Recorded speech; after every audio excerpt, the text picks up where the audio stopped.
ठाकरे गुट के नेता संजय राउत ने मुंबई में पत्रकार परिषद में बोलते हुए देवेंद्र फडणवीस पर निशाना साधा। उन्होंने विधानसभा चुनाव पर भी बात की। राउत ने बीजेपी पर निशाना साधते हुए कहा, बीजेपी को संविधान से प्यार नहीं, वे संविधान को बदलना चाहते हैं, लेकिन महाराष्ट्र को बचाने के लिए हमारा यह धर्मयुद्ध है। सत्तार पडताच आहेत। सिल्लोडमध्ये या वेळेला आपण पाहाल अब्दुल सत्तार यांचा दारुण पराभव तुम्हाला होताना दिसेल। तुम्ही पहा, उद्धव ठाकरे जे बोलले आहेत ते सत्य आहे। अब्दुल सत्तार सारखे लोक जे कधीच कोणाचे नसतात, कोणत्या पक्षाचे, कोणत्या नेत्याचे, कोणत्या विचाराचे नसतात, त्या अब्दुल सत्तारासारख्या लोकांचा संपूर्ण महाराष्ट्रामध्ये आपल्याला पराभव होताना दिसेल। ती मनसेने मागणी केली होती ती तारीख।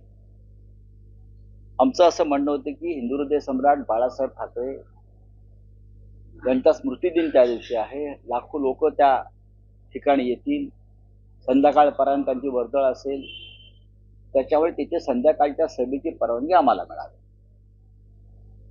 पण आम्हाला प्रशासनानं परवानगी दिली नाही। एक दिवस आधी म्हणे काहीतरी 12 तास आधी या लोकांनी परवानगी मागली।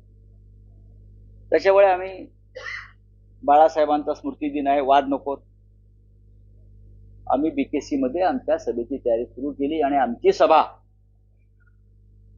सांगता सभा जी आहे मुंबईतली सगळ्यात मोठी, ही 17 तारखेला सायंकाळी 6 वाजता माननीय उद्धव ठाकरे यांच्या प्रमुख उपस्थितीमध्ये बीकेसीलाच होणार। शिवतीर्थावर आमची सभा आता होणार नाही। ज्या कोणाला करायची आहे ती करू द्या।